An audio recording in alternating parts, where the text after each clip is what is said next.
Good morning, Year 9. Today we're going to start looking at the required practical, which is for density. Now, in this required practical, there are three things that we have to be able to do. We have to be able to investigate the density of a regular solid, an irregular solid, and a liquid. And we're going to start today by looking at the skills needed to investigate the density of a regular solid. All right, so the first question is which of these is likely to be the most dense and why? Try and pause the PowerPoint and see if you can work out which one it is. Now, hopefully you've got the idea that solids are going to be more dense because the particles are more closely packed together. So one of the things we need to be able to do is explain density using the particle model.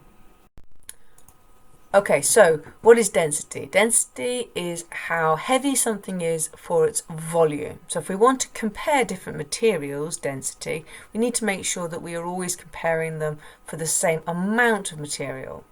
If you think about feathers and lead, a ton of feathers and a ton of lead is going to weigh the same amount. They have the same mass, but they would obviously have very different volumes, and therefore their density would be different.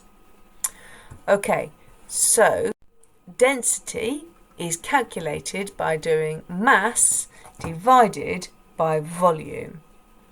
So mass should be measured in kilograms. You might get it in grams, but kilograms or grams. Look to see what they're asking you to do in the question. Volume can be measured in meters cubed or centimeters cubed or even millimeters cubed.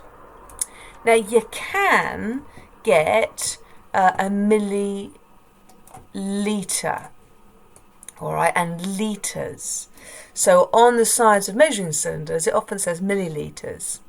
Now, a milliliter is the same size, same volume as a centimetre cubed, but we do not want to use it. So don't use that unit because people tend to get very mixed up with millilitres and centimetres cubed, and they start having millilitres cubed, which is a completely made up thing.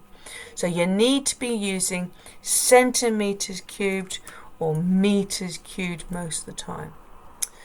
Now, because you're doing mass divided by volume, that means the unit for density is going to be either kilograms per meters cubed, or it could be kilograms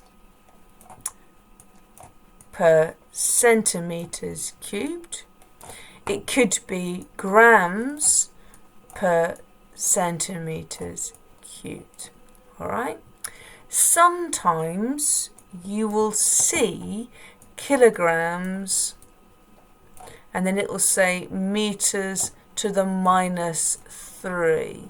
That is the same as writing this. The -3 means the same as that slash line, just to give you a warning if you see those things. Alright, so what I want you to do, I want you to have a go at practicing calculating volume on these shapes and then mark them, okay, and check to see that you're right. You're going to put on the comments your score. That'll give me an idea of how confident you are about the calculating the volume. Is your volume calculation really easy? Go to the extension and have a go at that, calculating the volumes of spheres and hemispheres. Again, I've included the answers, so I want to know your score and just how confident you feel about it. Okay, have a really good day. Bye-bye.